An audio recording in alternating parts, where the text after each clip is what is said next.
धातु और अधातु। ये चैप्टर आज जो हम लोग पढ़ेंगे, समझिए कि आपका क्या कहते हैं, कम से कम 5 से 7 नंबर पक्का, ऑब्जेक्टिव सब्जेक्ट मिला के 5 से 7 नंबर आपका क्या है, पक्का इससे आता है, हाँ कन्फर्म। तो यानी कि एग्जामिनेशन पॉइंट ऑफ व्यू से क्या कहते हैं, VVI वेरी वेरी इंपॉर्टेंट है। तो ध्यान से देखेंगे इसको, बारी बारी से पढ़ें, क्योंकि सब्जेक्टिव क्वेश्चंस तो आप रट के बना लेंगे, ऑब्जेक्टिव क्वेश्चंस देखने में छोटा होता है, लेकिन क्या होता है, बिना कॉन्सेप्ट के सही नहीं बनेगा, बिना कॉन्सेप्ट के सही नहीं बनेगा। आपका लक बाई चांस ऐसा हुआ, अच्छा हुआ तो रट गए, वही हुबहू आ गया, टिक मार लिए, चला गया। लेकिन कभी कभी थोड़ा सा चेंज कर जाएगा और आपको लगेगा कि हमने सही मार के आया, यहाँ पे रिजल्ट गड़बड़ हो जाएगा, और बाद में कोसिएगा क्या कि हमारी किस्मत में ख़राब है। बहुत सारे बच्चों का ये सिस्टम है, और भागे खराब है सर, हमारा से भोनका के ज़्यादा आ गया, हमारा से तेजका के होता।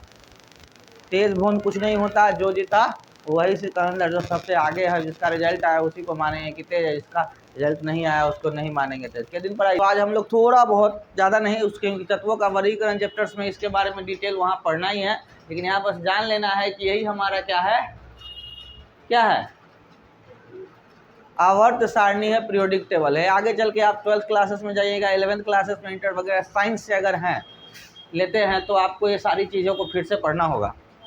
हाँ, साइंस से नहीं लेंगे, कॉमर्स या आर्ट्स ले लेते हैं तो जय श्री राम, यहीं पर कहानी ख़त्म हो जाएगा। ठीक है, तो कितने लोग क्या कहते हैं साइंस ना लेने वाले हैं, सब साइंस लेगा रे, ओकरा ऐसा साइंस मत ले लेना कि माथा के दर्द, उसको 800 लेने लायक नहीं है। अब कहो कि बाप रे सर जी मुँह पर बुराई कैले हैं, तो हमारा आदत है मुँह पर बोल देते हैं। शौकिया साइंस बाबू ना लो। शौकिया साइंस लेने से क्या होता है ना, आप साइंस तो लेते हैं, देखने में बड़ा फख्र से कहते हैं साइंस, लेकिन साइंस का मतलब क्या कहते हैं, those student which have capability to minimum sense, जो होना चाहिए, लेकिन इसके पास क्या कहते हैं, मिनिमम सेंस भी नहीं है। अब कहो कैसे, कहो कि सामने से एकदम आज लखार ले हैं सर उसको, लेकिन फैक्ट यही है क्या कि उसको कोई ऐसा टॉपिक है ना, उसको कहें कि पढ़ो समझ में आया, तो उसको कुछ नहीं हो समझ में आएगा ना, तो कहेगी कि समझ में आ गया। कुछ भी नहीं समझ में आता है, उसको पूछो कि क्या कहते क्या घंटा पढ़ते, तो आधा घंटा। खेलते हैं नहीं, घूमते हैं नहीं, पढ़ते हैं नहीं, कुछ भी नहीं करते हैं, तो 24 घंटा बीतता कैसे है। पूछते हैं कि दिन में सोते हो काजी, तो कि नहीं, घूमने जाते हो का, तो नहीं, खिस्सा करते हो तो नहीं, स्कूल जाते हो तो नहीं, खाते हो तो नहीं, तो कौची करते हो भाई दिन भर। इसका मतलब कि कुछ तो होता है जो आप छुपा के करते हैं। थोड़ी सी बातें हैं तो कड़वी है, लेकिन ये बातें तो साइंस भाई, उसी से रिक्वेस्ट है, आप यहाँ पढ़िए कहीं पढ़िए, ठीक है। अरे साइंस भी पढ़िएगा मेरे पास तो होगा, कॉमर्स भी पढ़िएगा तो होगा, आर्ट्स भी पढ़िएगा तो होगा, लेकिन अगर कहीं पढ़िए, मेरे पास पढ़िए कहीं पर, अगर साइंस लेते हैं बाबू, तो साइंस के लिए अपने आप को मेंटली प्रिपेयर करिए, उसके लिए स्टडी करना होता है। बहुत सारे बच्चों को खाली लिखते रहेगा, समझ में कुछ आना भी तो चाहिए। जैसे ये चैप्टर हम लोग पढ़ रहे हैं, अगर ये समझ में आ जाएगा तो इसको रटने की आवश्यकता है, नहीं रटने की आवश्यकता है, लेकिन नहीं समझ में आएगा। शौकिया कह दिए कि साइंस बढ़िया होता है, बढ़िया होने के लिए क्या कहते हैं, अच्छा होने के लिए 2 व्यक्तियों को अच्छा होना चाहिए, एगो अच्छा करता है जो है, वो अच्छा करवाता है जो, यानी टीचर्स भी अच्छे होने चाहिए, विद्यार्थी भी अच्छा होना चाहिए। टीचर्स अच्छा है, विद्यार्थी अच्छा नहीं है, कुछ भी नहीं हो सकता है। अगर क्या कहते हैं, विद्यार्थी अच्छा है, टीचर्स अच्छा नहीं है, तो भी कुछ नहीं हो सकता है। लेकिन उस दोनों में सबसे ज़्यादा अच्छा क्या कहते हैं, किसको होने की है, विद्यार्थी को। विद्यार्थी बहुत ज़रूरी होता है। शिक्षक का काम होता है सिर्फ मार्गदर्शन करना, पढ़ना उसी को है। आपको कहेंगे 2 घंटा पढ़ो, आप लोग कहेंगे होमवर्क करो, उसको कह चुका है क्वेश्चन बैंक याद कर लो, उससे पूछे क्वेश्चन बैंक, कल ही पूछे कि क्वेश्चन बैंक याद कर रहे हो, तो हाँ सर, रोज़ कहते हो हाँ सर, तक क्या कहाँ तक याद किए, तक या उसे नहीं याद किए, कैसे याद करते हो भाई बताओ, कैसे याद करते हो। तो कुछ नहीं बोले हम कि एक आध गो क्वेश्चन अभी तक में जो लगातार हम 2 महीना से कर रहे हैं क्वेश्चन बैंक याद करने के लिए, कुछ दिक्कत होगा पूछने के लिए, ना पूछते हो आप, पूछते हैं कि याद कर रहे हो, तो हाँ, तो एक आध गो क्वेश्चन अपने मन से लिखो और उसका क्वेश्चन का आंसर लिखो। ये लड़की वो भी नहीं लिख पाई, इसका मतलब पता चलता है कि कितना पढ़ती है, 24 घंटा में 24 घंटा। ऐसे ही होता है जैसे कि अभी ऐसी करती हुई किताब खोल लेते हैं, रोज़ अगरबत्ती दिखा कर पन्ना पलट के घंटा कहानी पार, नींद आ जाता है। तो चलिए जो भी है, अब हम लोग आते हैं चैप्टर्स पे। ये है क्या, तो यहाँ पर देखेंगे क्या कि ये हमारा आवर्त सारणी है, इसके अंदर क्या कहते हैं, कितने ग्रुप हैं, 1 2 3 4 5 6 7 8 9 10 11 करते करते 18 तक जाएगा। 18 इसका ग्रुप है और 7 इसका क्या है, पीरियड है। यानी कि खड़ा लाइन कितना है 18 और परा लाइन क्या है 7, ये ध्यान रखना है। हॉरिजॉन्टल लाइन जो होता है 7 और वर्टिकल लाइन 11, यानी वर्टिकल लाइन यानी खड़ा लाइन को ग्रुप कहते हैं और परा लाइन को क्या कहते हैं, पीरियड कहते हैं। तो कोई पूछे कि आवर्त सारणी क्या होता है, तो 7 पीरियड और 18 ग्रुप से मिला हुआ क्या कहते हैं, तत्वों के संग्रह को क्या कहते हैं, आवर्त सारणी कहते हैं। क्या बोला गया, 7 पीरियड और 18 ग्रुप से घिरा हुआ तत्वों के संग्रह को क्या कहते हैं, आवर्त सारणी कहते हैं। इसके अंदर कुछ धातुएं हैं, कुछ अधातुएं हैं, कुछ मिश्र धातुएं हैं, ये सारी चीज़ें हैं। तो हमारा यहाँ पर देखो कुछ अगर दिखाई दे रहा होगा तो ये हल्का रेड जैसा है, तो ये जो है इसको बोलते हैं क्षार धातु।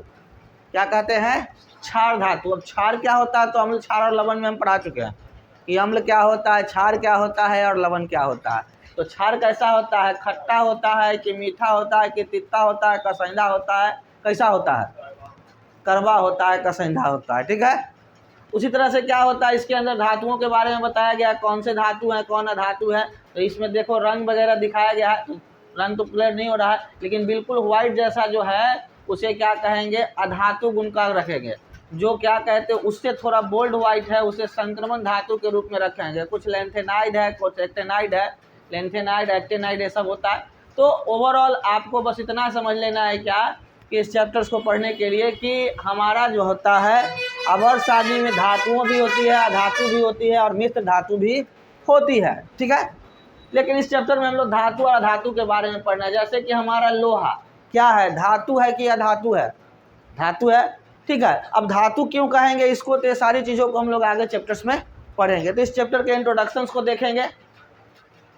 इसके इंट्रोडक्शन में बोला गया कि प्रकृति में पाए जाने वाले वे शुद्ध पदार्थ जो ना तो अपने से सरल पदार्थ में विभक्त हो सकते हैं और ना ही अन्य सरल पदार्थों के योग से बनाए जा सकते हैं, तत्व कहलाते हैं। जैसे कहा गया है क्या कि हमारे पृथ्वी पर, हमारे प्रकृति में पाए जाने वाला वो हर पदार्थ जिसे अब क्या कर सकते हैं, क्या कहा गया है कि जिसे आप अब तोड़ नहीं सकते हैं। जैसे कि हम अणु और परमाणु 9th में या 10th में पढ़ाए होंगे, 9th में ही पढ़ाए होंगे, तो बताया गया होगा कि एक लड्डू होता है, इसका तो बेसन का लड्डू, अगर उसे तोड़ दिया जाए और तोड़ने के बाद उसके एक कण को उठा लिया जाए और कहें कि 2 भाग में तोड़ दो बाबू, क्या वो टूटेगा, नहीं टूटेगा। तो वो क्या हो गया, उस लड्डू का एक चीनी का एक तत्व हो गया। उसी प्रकार से क्या होता है, प्रकृति में पाए जाने वाला वह पदार्थ जिसे अब तोड़ा नहीं जा सकता है और ना ही जोड़ा जा सकता है, तो उसे क्या कहेंगे, तत्व कहेंगे। अब बोला गया पृथ्वी पर अब तक लगभग 110 से भी अधिक तत्वों की जानकारी हो चुकी है, ठीक है, जिनमें से 2/3 धातु है और पृथ्वी पर सर्वाधिक मात्रा में पाया जाने वाला तत्व ऑक्सीजन है। कितना है, तो 49.9%। एगो ऑब्जेक्टिव क्लियर हो गया ना जी। पृथ्वी पर सबसे ज़्यादा पाया जाने वाला क्या कहते हैं, तत्व कौन सा है, ऑक्सीजन। एक ऑब्जेक्टिव, दूसरा का ऑब्जेक्टिव कितना है, 49.9%। उसी प्रकार से क्या कहते हैं, बोला जाएगा क्या कि आवर्त सारणी के अनुसार या पृथ्वी पर कितना तिहाई या कितनी मात्रा क्या कहते हैं, धातु की है, तो कितनी, 2/3। 2/3 मतलब 2/3। बात समझ में आया। तो 2/3 कहे या भिन्न में रहे उससे कोई फर्क नहीं पड़ता, ऑब्जेक्टिव हो जाएगा। उसी प्रकार से आगे की ओर चलते हैं, ध्यान से पढ़ेंगे तो बहुत सारा ऑब्जेक्टिव ऐसे ही क्लियर हो जाएगा। तत्वों को उनके गुण धर्म के आधार पर धातु एवं अधातु में वर्गीकृत किया गया। बिल्कुल सही बात है कि सभी तो तत्व भी हैं, लेकिन कौन धातु है, कौन अधातु है, कौन मिश्र धातु है, वो उसके गुण के आधार पर बताएंगे। जैसे कि आप लोग अगर विद्यार्थी तो सब है और सब 10वें के विद्यार्थी है, लेकिन क्या कहते हैं कौन अच्छा है कौन बुरा है, वो कहते हैं उसके गुण के आधार पर, न तो कौन वाला गुण, पढ़े वाला गुण कि अपना रिजल्ट लाए वाला गुण। शिक्षक को कौन सा विद्यार्थी अच्छा लगता है, जो बहुत खूबसूरत हो, स्मार्ट हो, कि क्या जो बहुत पढ़ता हो, या क्या कहते हैं अपना सारा होमवर्क पूरा करके लाता हो, अपना सारा होमवर्क पूरा करके, यानी अपने काम को अपने समय के अनुसार कर लेता है वही क्या कहते हैं अच्छा विद्यार्थी है और वही शिक्षक को भाता है। ऐसे तो अब उसके लिए क्या कहते हैं, अब निमन का बेटा जो होगा वो क्या कहते हैं वो अच्छा लगता है, लेकिन खराब का बेटा क्या करेगा, जान मार देगा, झेलना तो है ही है। तो वही हम क्या कहते हैं उन्हें सविता कुमारी को झेल रहे हैं। आज कहे कि आबरी भरा गेली वह पड़े कैसु भगवान पार लगा देना तोरा भी नाम है न जी। लेकिन बउआ न पढ़ो तो क्या कहते हैं राम रहीम कोई ना कुछ करी है, जीवन वही हुई है जो राम रची रखी है। ठीक है, तो आते हैं सबसे पहले अब हम लोग पढ़ते हैं धातु के बारे में कि धातु तत्व विद्युत तथा उष्मा का क्या होता है, सुचालक होता है। क्वेश्चन पूछेगा कि धातु जो होता है विद्युत इनमें से किसका होता है चालक, तो धातु का किसका होता है, तो उष्मा का सुचालक होता है और विद्युत का भी सुचालक होता है। ठीक है, जैसे कि एग्जाम्पल लोहा कौची होता है, धातु एक धातु होता है और किसका सुचालक होता है, उष्मा का भी होता है और धातु का भी। मम्मी के कि पापा के इधर कह देला, तो धातु जो होता है विद्युत का। ठीक है, गड़बड़ाना नहीं है, सभी तो गड़बड़ा जाओगे हड़बड़ा के तो फिर दिक्कत है, ऐसी तुम लपटाइल हो फिर लपटा जाओगे। चलिए फुल बोला गया है क्या कि ठोस अवस्था में ये आघात वर्धनीय और तन्य होते हैं। बोला गया है क्या कि ठोस अवस्था में जो धातु होते हैं वह आघात वर्धनीय होते हैं और कुछ होते हैं तन्य होते हैं। आघात वर्धनीय और तन्य का मतलब क्या होता है, जिसको क्या कर सकते हैं, आघात वर्धनीय जिसको पीट सकते हैं। ठीक है, जैसे कि अगर क्या कहते हैं आप लोग आघात वर्धनीय है आघात वर्धनीय पीट सकते हैं, डंडा से पीटे वाला नहीं कि आपको अगर चाहते अगर आघात वर्धनीय तो पीट पीट के सुधार देते। लेकिन आजकल के लड़कन सुधरे वाला, हम कहेंगे सुधरोगे रे तो कि हम सुधरे वाला ही अब जन्मों के बिगड़ल अब का सुधरी वाला बात है। तो वही आघात वर्धनीय। हाँ, कुछ बच्चे ऐसे होते हैं तो शिक्षक की बातों का मार का उसको असर होता है तो उसको क्या किया जाता है, पीट के सुधारा जा सकता है। लेकिन कुछ बच्चे ऐसे होते हैं यानी कुछ धातु भी होते हैं और कुछ अधातु भी है जो सुधारा जा सकता है, समझो कि वो धातु की कैटेगरी में आएंगे, और जिसे सुधारा नहीं जा सकता है उसे अधातु की कैटेगरी में रखेंगे। और जो व्यक्ति झूठो मूठो के सर के बात मानने के दिखावा करता है लेकिन मने मने वो बात नहीं मानता है, उसे क्या कहते हैं, मिश्र धातु। जैसे कि आरती ये मिश्र धातु है। ठीक है, तो कई क्वालिटी पाए जाते हैं। अब आगे की ओर आते हैं, तन्यता का मतलब क्या होता है, जिसे कि पीट के लमारा जा सकता है। जैसे कि लोहा, सोना, चांदी, इतना देखोगे क्या कहते हैं महंगा, लेकिन उसको पीट के कितना पतला पतला क्या कहते हैं उसका गहना बनाया जा सकता है। पतला तार भी आपका तांबा वगैरह में देखे होगे कि तार जो देखते होगे छीलते होगे लाइन वाला तार में, तो उसमें तांबा या एल्युमिनियम रहता है, तो कितना क्या कहते हैं पतला पतला होता है। तो यानी इसको पीट के ही ना किया जाता है। तो जिस धातु अगर होगा तो उसमें आघात वर्धन से वर्धना का भी गुण होगा और तन्यता का भी गुण होगा। अब जैसे एग्जाम्पल में दे दिया गया है सोना, चांदी, लोहा, एल्युमिनियम, तांबा, ये सभी क्या है, धातु हैं और धातु के क्या है, उदाहरण है, जैसे भी कर सकते हैं। अब आते हैं अधातु। बोला गया अधातु तत्व जो होता है प्राय विद्युत तथा उष्मा का क्या होता है, कुचालक होता है। यानी कि जैसे कि अगर हम लकड़ी को क्या कहेंगे, धातु की अधातु, अधातु। देखो उसको क्या कहते हैं, जैसे ही उसके अंदर आंच में आग में रखेंगे तो क्या होगा, वो पास करेगा आग को। अब लोहा को हम लोग रखते थे आग में तो गर्म होकर आगे की ओर भेज देता था, लेकिन लकड़ी को रखेंगे तो वो जल जाएगा। लोहा में हम लोग इस साइड में लाइन देते हैं तो ऊपर पकड़ लेते हैं तो कितना मजा आता है। पकड़े हो कभी, पकड़ के देखना मजा आएगा एकदम। बिना डांस जगह न करे तो नहीं डांस सीख लिया तो फिर का सोनी पकड़ लेना है ना। तो वो क्या करा, बिजली को पास करा, लेकिन लकड़ी को इधर से क्या कहते हैं, टोके आप फंसावे जाते हैं तो फट्ठी ले जाते हैं। तो क्या फट्ठी लेके या क्या कहते हैं टोका फंसाते हैं तो आपको लाइन मारता है नहीं, लेकिन लोहा वाला तो क्या कहते हैं डगरी लेके आप तब फंसाइएगा, देखिएगा क्या कहते हैं क्या नज़ारा होगा। लाइन नहीं आप ही में बड़े लगा, कान में एकदम बॉल चकाचक, तो फिर का कान से धुआं देगा, उष्मा निकलेगा और आँख में बॉल भरेगा, बॉल लाइट सब आ जाएगा। तो अधातु जो होता है विद्युत तथा उष्मा का कुचालक होता है। इसका एग्जाम्पल है hydrogen, nitrogen, sulphur, oxygen etcetera etcetera. इसका और भी एक होता है कि अधातु अगर होगा तो उसके बातम कक्षा में कितने इलेक्ट्रॉन होंगे, 5, 6 और 7 इलेक्ट्रॉन। ये भी एक गुण के रूप में लिख लेना कि अगर अधातु होगा तो उसके बातम कक्षा में 5, 6 या 7 इलेक्ट्रॉन होंगे, और अगर वह धातु होगा तो उसके बातम कक्षा में 1, 2 या 3 इलेक्ट्रॉन होंगे। यह भी एक गुण होता है। अगर वह धातु होगा तो वह इलेक्ट्रॉन देने की प्रवृत्ति रखता है, अगर वह अधातु होगा तो इलेक्ट्रॉन लेने की प्रवृत्ति रखता है। तो ये सारे उदाहरण लिख सकते हैं, एग्जाम्पल लिख सकते हैं, क्योंकि कभी कभी आपके एग्जाम में पूछता है धातु और अधातु में अंतर स्पष्ट करें, तो इस चीज को भी आप लोग लिख लीजिएगा, तो कोनो दिक्कत नहीं ना। अब आगे की ओर चलते हैं। बोला गया अब तक 22 तत्व अधातु की श्रेणी में आते हैं। बोला गया है क्या कि अब तक जो है वो कितने तत्व अधातु की श्रेणी में आते हैं, 22।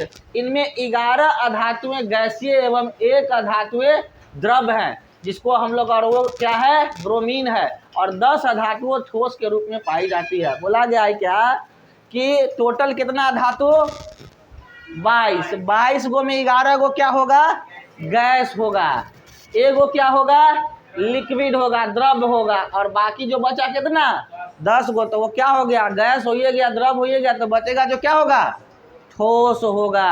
कोई दिक्कत नहीं ना। आगे की ओर चलते हैं।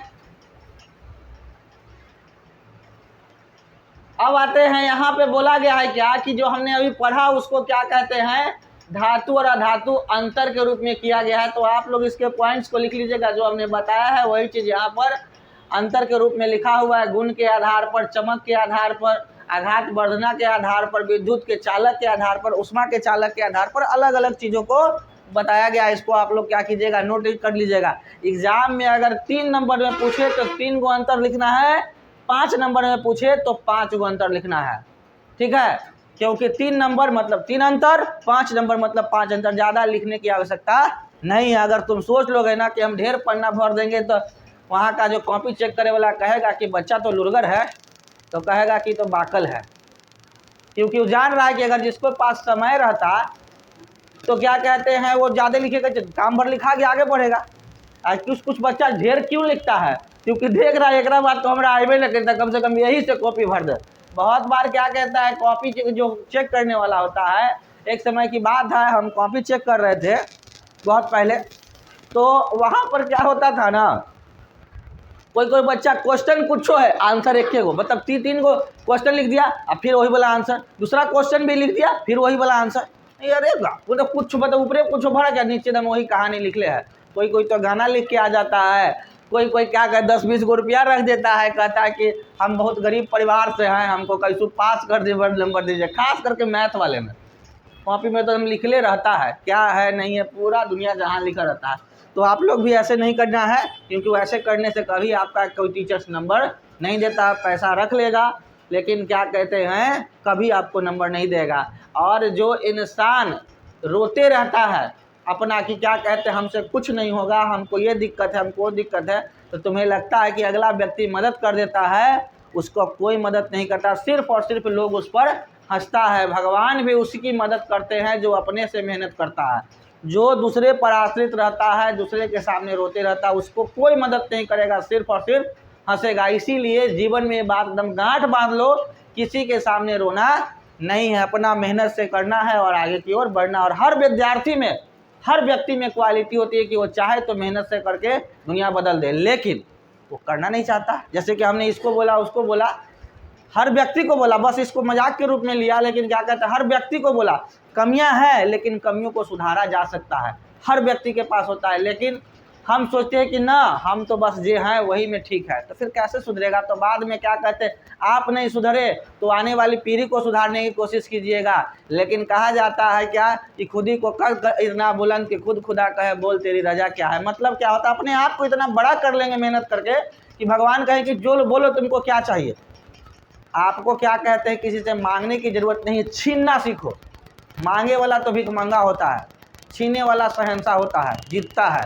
मांगने वाला कभी नहीं आगे बढ़ता है, मांगने वाला कभी भी आगे नहीं बढ़ेगा, मांगने वाला कभी नहीं आगे बढ़ता, छीनने वाला आगे बढ़ता है। जितने भी राजा महाराजा हैं, अगर वो कहते कि ये भाई तो अपन राज दे दो, दे देगा, कहेगा कि तुम पर हम क्या कहते हैं, अपना हक करते हैं। मुगल साम्राज्य, अकबर की बात की जाए, वो जिस राज्य में जाते थे कहते थे कि भाई पहले प्रेम से कि तुम अपना राज दे दो, तो कुछ कमजोर दिल के आदमी थे तो वो दे देते थे, लेकिन जो क्या कहते महाराणा प्रताप जैसे व्यक्ति मिले उनको तो कहे कि ना इसे दे देंगे।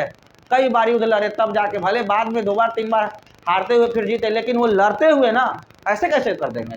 तो लड़ने से कभी नहीं हारना चाहिए। आप लोग क्या है एग्जाम से पहले हिम्मत तोड़ दे, हमरा से न होगा, हम कमजोर विद्यार्थी है। काहे कोई कमजोर है भाई, रट जाओ, काहे नहीं होगा। रिजल्ट तो आपके हाथ में। अब तो एग्जामिनेशन इतना आसान हो गया कि फर्स्ट डिवीजन लाना हम क्या कहते हैं आसान है। थर्ड डिवीजन लाने में कोई कहा कि हम तो थर्ड डिवीजन आए, थर्ड डिवीजन मतलब फेल डिवीजन ही होता है, सेकेंड डिवीजन मतलब फेल डिवीजन ही होता है। आपको लाना है तो फर्स्ट डिवीजन लाइए और बढ़िया परसेंट, क्योंकि आज के समय में कोई डिवीजन नहीं पूछता, बोलता कितना परसेंटेज आपका आया है, परसेंटेज का वैल्यू है, डिवीजन का कोई वैल्यू नहीं है। तो मेहनत करो, छीनना सीखो, मांगने का नियत मत रखो, मांगोगे तो कभी नहीं आगे बढ़ोगे। आगे की ओर चलते हैं। बोला गया है धातु एवं अधातु को रासायनिक गुणधर्म, यानी कि एक होता है, ये तो अभी हमने गुण देखा था क्या, धातु और अधातु का भौतिक गुण। अगर इसमें कोई पूछे कि भौतिक गुण, तो जो अभी हमने समझाया वही लिख देना है।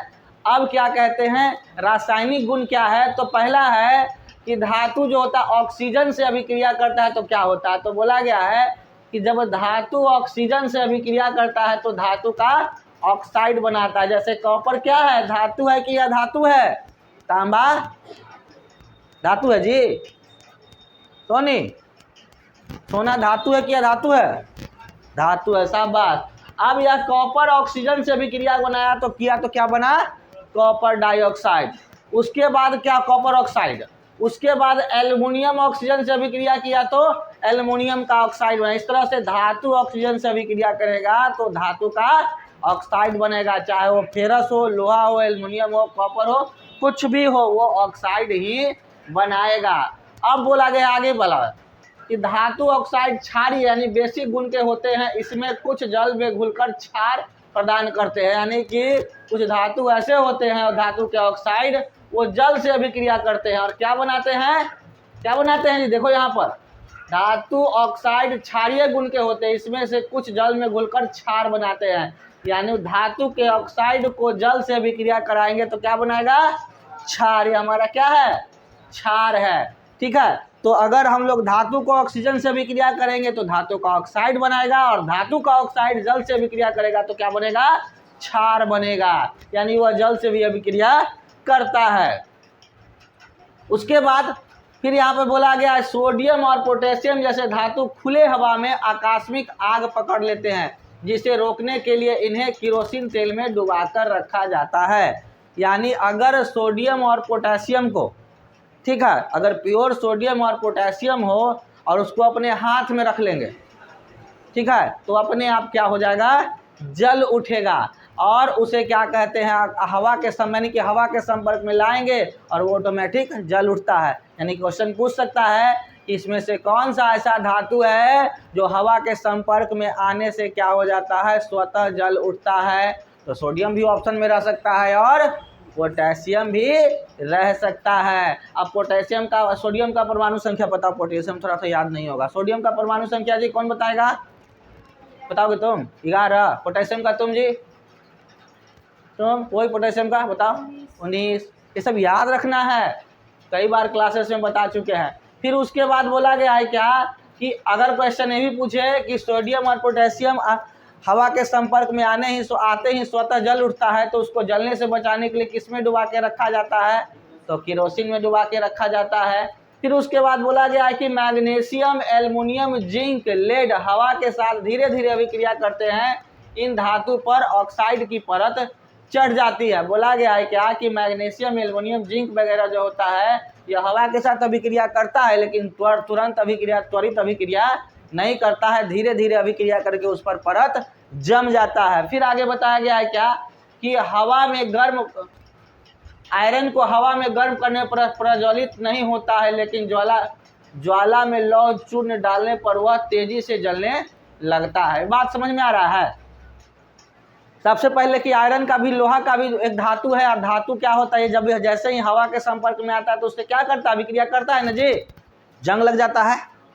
पूछता है कि लोहे का जंग लगना किस तरह की अभिक्रिया है, हाँ, तो इस तरह का क्वेश्चन पूछता है तो आपको उसको ध्यान रखना है। तो कहा गया है कि ऐसे ही उसको रखते हैं तो नहीं जलता है, लेकिन उस पर चूर्ण यानी कि क्या कहते हैं, जैसे देखे वो भट्ठी भाठी भाठी देखिए, इसको क्या कहते हैं, जब उसको आग में लगते हैं तो वो ऐसे कितनों रखो नहीं जलेगा, लेकिन भाठी में डालो तो पूरा लह लह करने लगता है, तो वो जलने लगता है।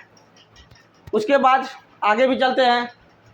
इस तरह से कॉपर भी प्रज्वलित नहीं होती है, लेकिन उस पर काले रंग का कॉपर ऑक्साइड की परत चढ़ जाती है। बोला गया है क्या कि कॉपर भी क्या होता है, वो प्रज्वलित नहीं होता है। फिर बोला गया सोना चांदी ऑक्सीजन के साथ अभिक्रिया नहीं करता है। अगर सोना चांदी ऑक्सीजन के साथ अभिक्रिया करता तो सोना चांदी के गहना में क्या लग जाता, आग भी लग जाता और जंग भी लग जाता। अगर धीरे धीरे करता तो जंग लग जाता, तो कोई सोना चांदी पहनता, देखे हो। तो इसीलिए क्या कहते हैं, सोना चांदी इसलिए क्या होता है, कितनों उसको रखो उसमें कोई भी जंग नहीं लगता है।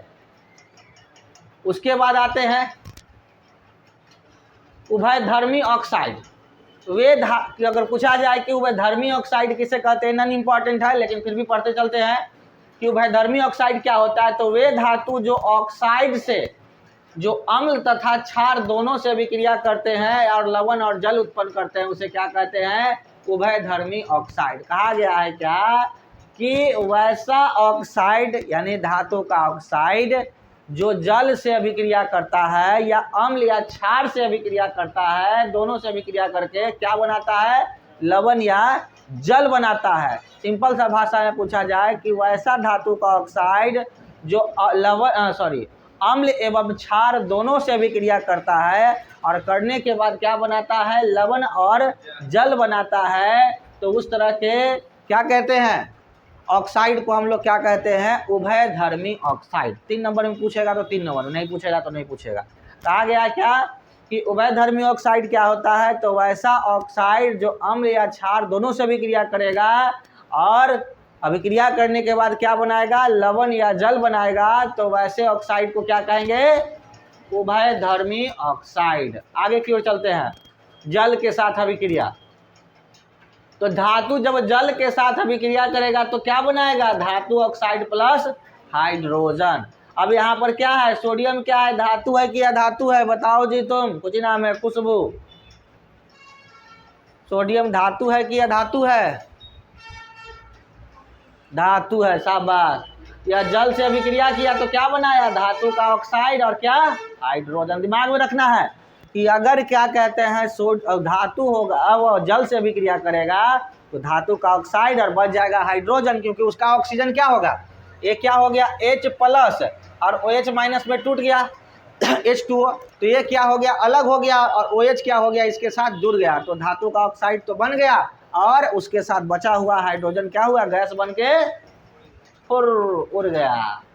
ठीक है, इस तरह से और भी सारी अभिक्रियाएं हैं, आप लोग रोक रोक के नोट कर लीजिएगा।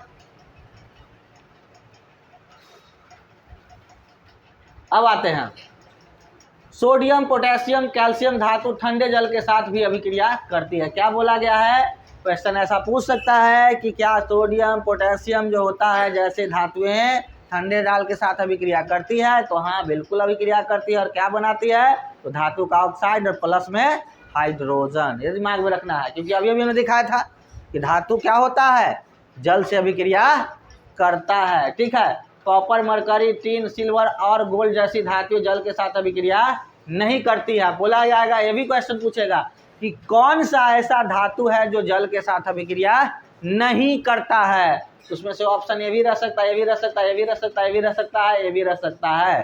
ठीक है, यानी कि सोना को अगर हम जल में डालें तो क्या उसमें जंग लगेगा, नहीं लगेगा। चांदी को अगर जल में डालें तो क्या उसको जंग लगेगा, नहीं लगेगा, यानी जल के साथ अभिक्रिया नहीं करती है। तो ज़्यादातर ऑप्शन में आपको क्या कहते हैं, या तो सोना रहेगा या चांदी रहेगा, लेकिन ये सारे चीज़ें भी यूज करते हैं। पानी पी लो ना, काहेला दम्मा पेशेंट बनल हो, दूसरों को बीमार करोगे, ठोई ठोई ठोई ठोई कैले है, जाके अंडा खा लो 2-4, हाँ जाओ जाओ, घूमते फिरते आओ, टाइम देख रहे, ड्राइवर हो गया टाइम तुमको जे। आगे की ओर चलते हैं। तांबा धातु उपयोग गर्म जल की टंकी से के निर्माण में किया जाता है, क्योंकि कॉपर जल के साथ अभिक्रिया अभिक्रिया नहीं करता है। बोला गया है क्या कि तांबा जो होता है धातु उपयोग गर्म जल की टंकी के निर्माण में किया जाता है, क्योंकि कॉपर जल के साथ अभिक्रिया नहीं करता। कॉपर भी जो होता है जल के साथ अभिक्रिया नहीं करता है। और तांबा बड़ा काम का चीज़ है जी। तांबा के बर्तन में खाने वाला आदमी के झूठ नहीं बोलना चाहिए। तांबा के बर्तन में पानी पीने से बहुत फ़ायदा है। बहुत सारी लड़कियों को क्या कहते हैं प्रॉब्लम्स होता है, आयरन का प्रॉब्लम। तो आयरन मतलब उसको देखना कि ये पूरा पैर या एड़ी जो होता है टटाता है या भुक भुक करता है। जिसको भुक भुक करता है समझो कि उसको थायराइड का प्रॉब्लम हो सकता है, नहीं कि पक्का, लेकिन कुछ चांसेस होते हैं। और अगर आपको ये वाला पूरा टटाता है, ये वाला पोर्शन, तो समझिए कि आपका क्या कहते हैं आपके शरीर में कौची की कमी है, तो आयरन की कमी है। उसके लिए तो आयरन की गोली भी आती है, लेकिन आप उसको बाई इस तरह से तो आप तांबे के बर्तन में खाना वाना खाइए, या कुछ नहीं तो पानी पीजिए, बहुत फ़ायदा करेगा। और तांबा के बर्तन को साफ़ करने के लिए कोई सर्फ या और क्या कहते नहीं उपयोग किया जाता है, राख से सबसे बढ़िया साफ़ होगा। किससे? तो राख से। राख से एकदम बिल्कुल पूरा चमक जाएगा। ये सबसे क्या होता है उस पर वो अभिक्रिया कर लेता है और उस पर क्या कहते हैं हरा हरा जैसा केमिकल आ जाता है, जो बाद में उसमें रखा हुआ पानी को भी स्वादहीन कर देता है। तो उसको साफ़ करना है तो राख से साफ़ कीजिए, सबसे बेस्ट क्वालिटी है। अब आता है धातु का अम्ल के साथ अभिक्रिया क्या होता है। तो बोला गया है क्या कि धातु प्रायः अम्लों के साथ अभिक्रिया करके क्या बनाता है, लवण और हाइड्रोजन गैस मुक्त करती है। यानी कि कहा गया है क्या कि धातु जब अम्ल से अभिक्रिया करेगा तो क्या बनाएगा, लवण और हाइड्रोजन गैस। ये सभी क्या है, मैग्नीशियम, फेरस, जिंक, ये सभी क्या है, धातु है कि अधातु है? कौची है? धातु है, बिल्कुल सही। और यह क्या करते हैं, जल से अभिक्रिया अम्ल से अभिक्रिया कर रहा है, अभिक्रिया करके क्या बना रहा है, लवण। तो FeCl2 क्या है, अम्ल है कि क्षार है कि लवण है? कौची है जी, तुम बताओ? लवण है, ठीक है। और लवण किसे कहते हैं, पढ़ाए थे हम, याद है? जो स्वाद में नमकीन होता है। सही बात, कुछ कुछ तो याद कर रहा है, तो नहीं सब लक्षण पास होने वाला दिखाई देता है।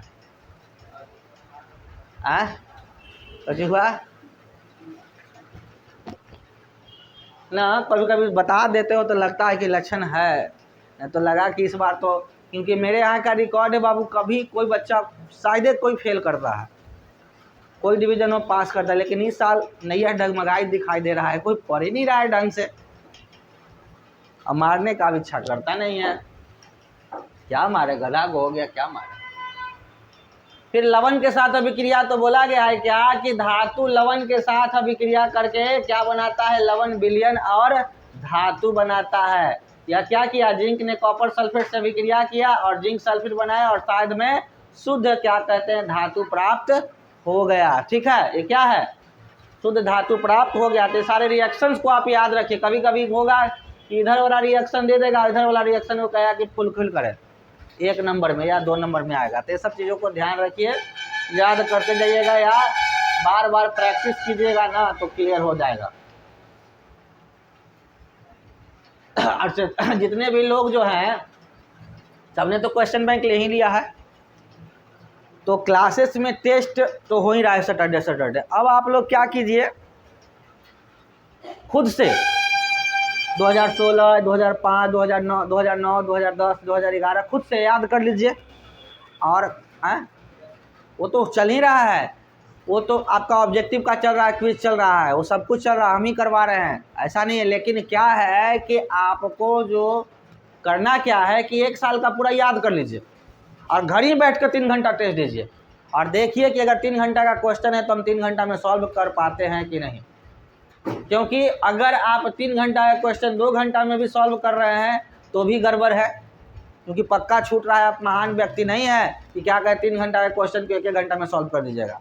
3 घंटा से ज़्यादा लग रहा है, इसका मतलब कि आपका स्पीड कम है। तो इस तरह से क्या कहते हैं, इससे क्या होगा, क्वेश्चन क्योंकि आपके बिहार बोर्ड में क्या होता है, रिपीटिंग रहता है, तो यहाँ तो टेस्ट चल ही रहा है, आप खुद से प्रयास कीजिए। क्योंकि क्वेश्चन बैंक अगर आप याद कर लिए तो 60 से 65% क्वेश्चन आपका उसी से रहेगा, एकदम पक्का लिख लो।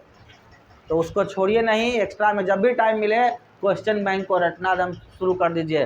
उसके ऑब्जेक्टिव्स को क्या कहते हैं याद करना शुरू कीजिए। मैथ्स के क्वेश्चन को बार बार बनाइए, अगर दिक्कत होता है तो क्लासेस में आके पूछिए।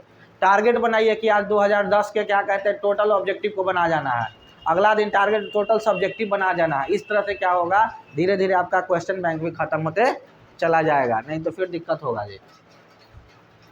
आगे की ओर आते हैं, सक्रियता श्रेणी क्या होता है। तो बोला गया है क्या कि वह सूची जिसमें धातुओं को क्रियाशीलता के अवरोही क्रम में व्यवस्थित किया जाता है उसे क्या कहते हैं, सक्रियता श्रेणी। ये पूछता है कभी कदार कि सक्रियता श्रेणी किसे कहते हैं या सक्रियता श्रेणी को परिभाषित करें।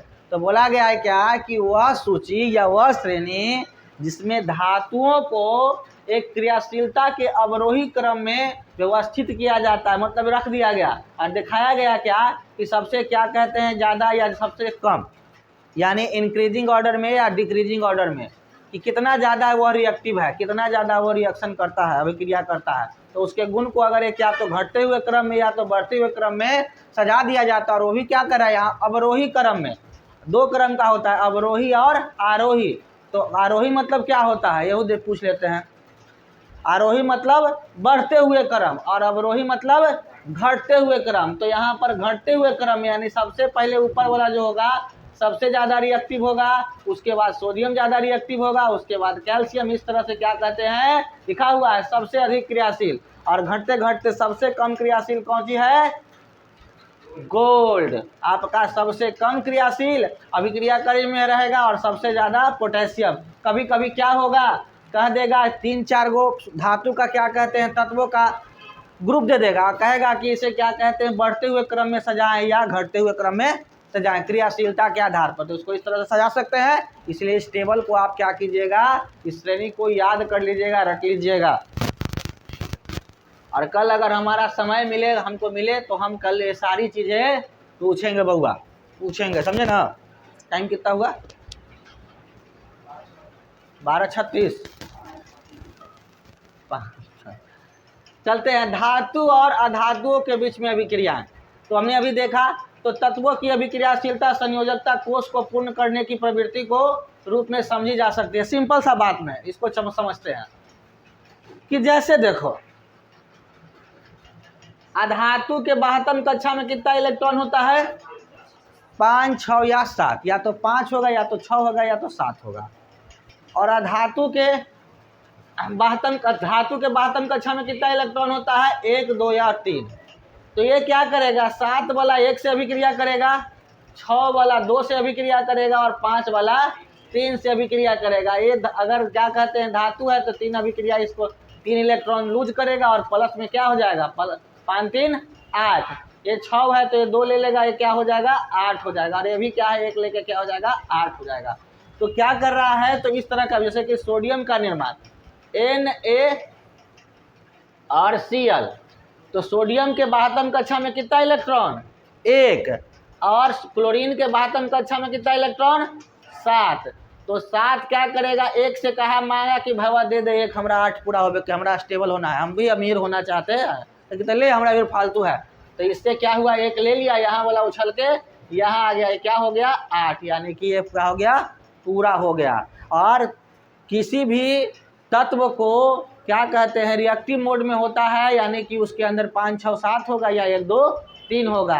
लेकिन अगर जैसे ही उसके अंतिम कक्षा में यानी इसकी वैलेंसी संयोजकता 8 हो गई, यानी बाह्यतम कक्षा में इलेक्ट्रॉनों की संख्या क्या अगर 8 होगी तो वो रिएक्शन में भाग नहीं लेगा। हाँ कुछ ऐसे केस है उसमें भाग लेते हैं। तो अभी आप लोग बस इतना समझ लीजिए क्योंकि आपके चैप्टर्स के हिसाब से, सिलेबस के हिसाब से, कि जिस तत्व के बाह्यतम कक्षा में इलेक्ट्रॉनों की संख्या 8 होती है वह अभिक्रिया में भाग नहीं लेती है, उसे इनर्ट गैस कहते हैं। ठीक है, यानी वो भाग लेता ही नहीं। जैसे कि हमारा जेनॉन वगैरह होता है जो ग्रुप 18 का एलिमेंट होता है, अभी से कुछ देर पहले हमने दिखाया था। ये सभी जो है किधर आते हैं पीरियोडिक टेबल पे।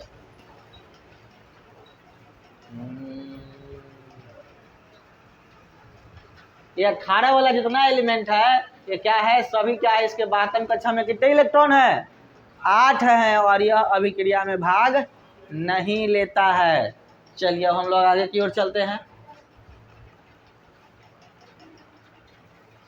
नींद आ रहा है काजी, जम्हाई मार रहा है। अब बोला गया आयनिक यौगिक के गुणधर्म। तो बोला गया है क्या कि आयनिक यौगिक क्या होता है। आयनिक यौगिक मतलब क्या होता है कि वैसा यौगिक जो क्या होता है, जो जिसको जैसे ही तोड़ें, उसको मतलब ब्रेक करें उसके बॉन्डिंग को, उसके तो उस पर क्या होता है, चार्ज आ जाता है। जैसे कि NaCl आयनिक यौगिक है, इसको तोड़ेंगे तो Na पर सोडियम पर क्या होगा, प्लस चार्ज, और क्लोरीन पर माइनस चार्ज, यानी कि सोडियम पर धन आयन, सोडियम पर धन आयन और क्लोरीन पर ऋण आयन। ठीक है, आ जाएगा। तो उस तरह के यौगिक को क्या कहेंगे, आयनिक यौगिक। वो सारे यौगिक जो क्या कहते हैं, ब्रेक होने पर धन आयन और ऋण आयन में टूट जाते हैं, तो उस तरह के यौगिक को क्या कहते हैं, आयनिक यौगिक कहते हैं। अगर पूछा जाए कि आयनिक यौगिक किसे कहते हैं, तो वैसा यौगिक जिसको क्या कहते हैं, तोड़ने पर, इलेक्ट्रोलाइट करने पर धन आयन और ऋण आयन में टूट जाता है, तो उसे क्या कहते हैं, आयनिक यौगिक कहते हैं। कोई दिक्कत। अब गलनांक या क्वथनांक, तो आयनिक यौगिक का गलनांक एवं क्वथनांक बहुत अधिक होता है। फिर बोला गया कि भौतिक प्रकृति, तो ठोस एवं कुछ कठोर होते हैं, ये सामान्यतः भंगुर होते हैं। भंगुर का मतलब क्या होता है कि जैसे ही मारे हथौड़ा से तो वो क्या हो जाए, छितर जाए। ठीक है, वो पूरा छितर जाए तो वो कहते हैं कि वो भंगुर का गुण है। उसके बाद बोला गया कि इसका गलनांक या क्वथनांक क्या होता है, बहुत अधिक होता है, यानी कि हाई टेम्परेचर पर वह क्या होगा, मेल्ट होगा, गलेगा, और हाई टेम्परेचर पर ही बहुत ही कम पर क्या होगा, उसी कहते हैं उसको, फ्रीज होगा, जमेगा। गलनांक और क्वथनांक को सिंपल समझ कि उतना पर वो गलेगा और उतना पे क्वथनांक मतलब कि जमेगा, सिंपल सा भाषा में। उसी को इंग्लिश में अगर कहेंगे तो क्या कहते हैं, आपका मेल्टिंग पॉइंट, बॉइलिंग पॉइंट, ये सारी चीज़ें होती हैं, फ्रीजिंग पॉइंट होता है। तो गलनांक का मतलब मेल्टिंग पॉइंट होता है जी। घुलनशीलता बोला गया है कि आयनिक यौगिक प्रायः जल में घुलनशील एवं किरोसिन, पेट्रोल जैसे विलायक में अविलेय होता है। अगर क्या गुण की बात करें घुलनशीलता का, तो जल के साथ वो अभिक्रिया करके उसमें घुल जाएगा, लेकिन ये पेट्रोल डीजल वगैरह में क्या होगा, वह नहीं घुलेगा, वो छला जाएगा। अगर सिंपल सा बात है, अगर कहा जाए कि पानी में आग लगा देना, घरे मम्मी कहती होगी तुम लोग के, एकदम पानी में आग लगैले है, तो आग लगता है पानी में, पानी में आग लगता है। पेट्रोल डाल दो, सलाई मार दो, लग जाएगा। लगेबो किया तो लड़का हीरा है, न लगाएगा कैसे, लड़का हीरा है। सब काम, छोटा मोटा काम तो कब्बे कर चुका है, चालकता तो हम लोग पहले से पढ़ ही चुके हैं। अब अगला टॉपिक है क्या, जो कि यहाँ का इंपॉर्टेंट इस चैप्टर का टॉपिक है, धातुओं का क्या कहते हैं, प्राप्ति।